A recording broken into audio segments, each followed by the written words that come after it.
Sir, yung pamilya ng ilang nawawalang sabungero nasa CIDG po last Friday at ang panawagan po nila sa PNP, sisirin na po yung kung saan man tinapon sa Taalik.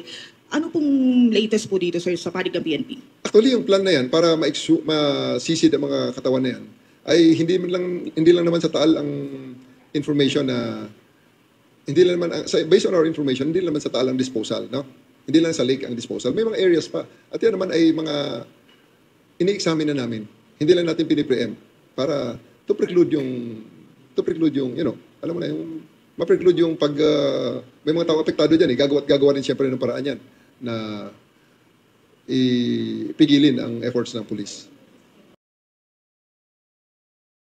Sir, good morning. Sir, can you confirm na yung sinabi po ni SOJ na may 15 na police na under restrictive custody in relation to their alleged involvement po doon sa missing Sabongero case? Yes, we have placed several personnel under restrictive custody pending the investigation on the missing Sabongeros. That we can confirm.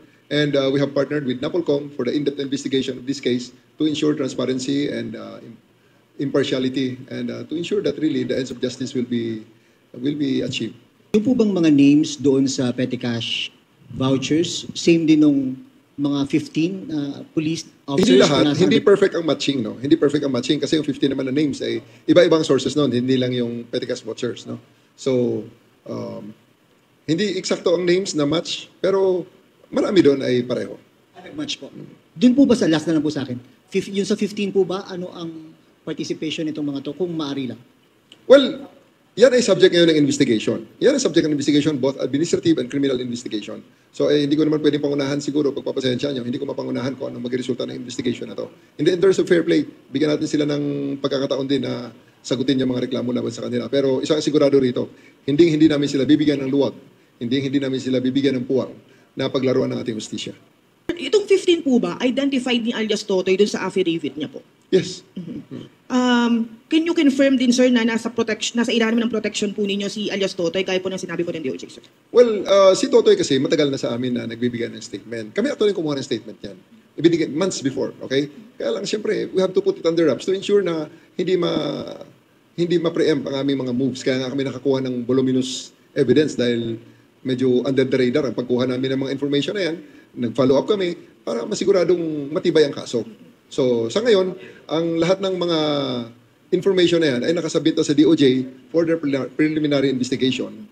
So, maghintay na lang tayo kung ano ang magiging resulta niyan. So, as for kay Totoy naman, si Totoy ay binibigyan namin ng nasa protective custody namin siya sa ngayon. But he is already applying for the Witness Protection Program dahil pag siya ay nag-qualify, ito-turn over namin siya sa DOJ. Sa ngayon naman ay madali na yun at nasa kay SOJ na nga ang final say dyan sa kanyang protection. Last one, my answer. Yung pamilya ng ilang nawawalang sabungero nasa CIDG po last Friday at ang panawagan po nila sa PNP, sisirin na po yung kung saan man tinapon sa Taalik.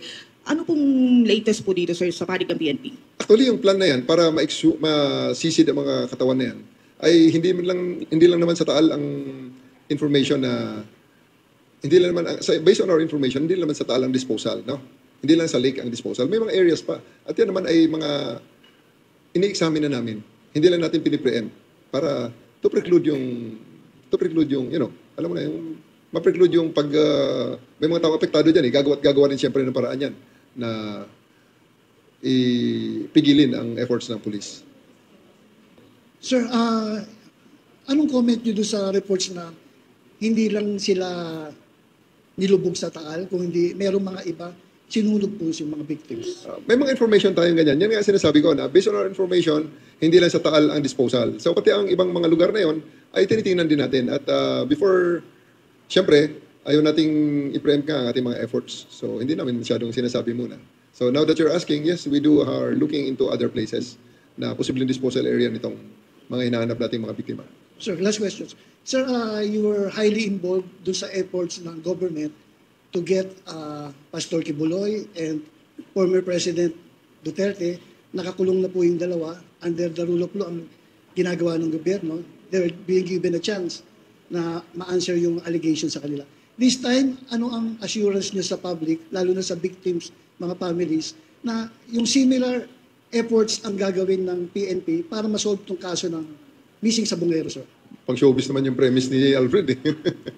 Ang sa atin lang dito sa ating mga kababayan, you can rest assured that the PNP will do its best, will give all the efforts to ensure that justice will be dispensed sa case na ito. Wala tayong sisinuhin dito, wala tayong